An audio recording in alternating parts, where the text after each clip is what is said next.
Good morning, Cain. I'm Chaplain Daniel. I'm just doing my rounds.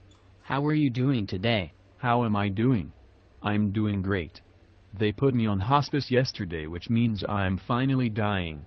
In less than 6 months I'll be free of this cursed existence. It sounds like you are looking forward to death. Most people I know are scared of it. I'm not afraid. It won't be the first time I meet my maker. Can you help me understand that? You're a chaplain. Don't tell me you never studied the Bible.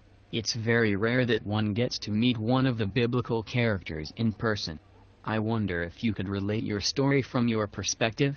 I lost my cool and killed my brother in a jealous fit. I was young and had my whole life ahead of me. I begged God to spare me. He was too compassionate. Not only did he forgive me, but he protected me from coming to any harm by signing his name on my forehead. Sometimes I wish God would have just ended it for me back then.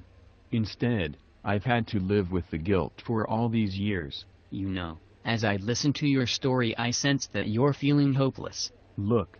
Wherever I go, people treat me like I'm some sort of Hitler. Even the nurses here treat me with contempt. Like I haven't suffered enough already. All my life I just wanted to forget the whole episode and start afresh. I feel like I've spent my whole life on the run, trying to find a place of acceptance.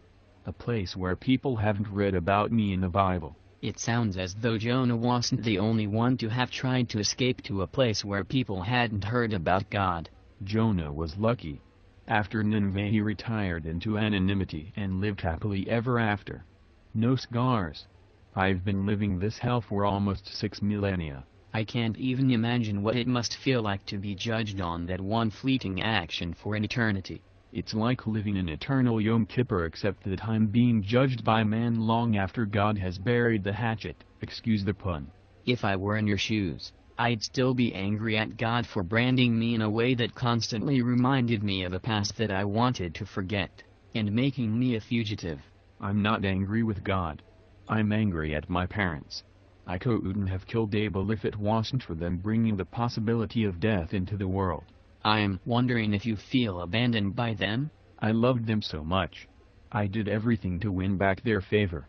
Through me they were blessed with more grandchildren than they could ever have imagined. I always kept watch over them and supported them all the way into their old age. If God could forgive them, why couldn't they show me a little forgiveness, even a century or two later? It sounds as though you feel betrayed. I'm feeling tired. That's okay. Before I go, I wonder if I might have the privilege of praying with you. What would you like to focus on in the prayer? Making an easy transition to the next world and erasing my mark from this one. Okay. I'm going to take a deep breath before we start, and I invite you to join me. El Mim, O compassionate God. I am here with Cain. He feels like he is living an eternal Yom Kippur and is waiting for that final blast of the shofar to feel redeemed. Please show him your mercy by accepting his efforts and prayers to be reconciled with his parents and brother. Enable him to feel their embrace together with yours. Let us now say together, Amen. Amen.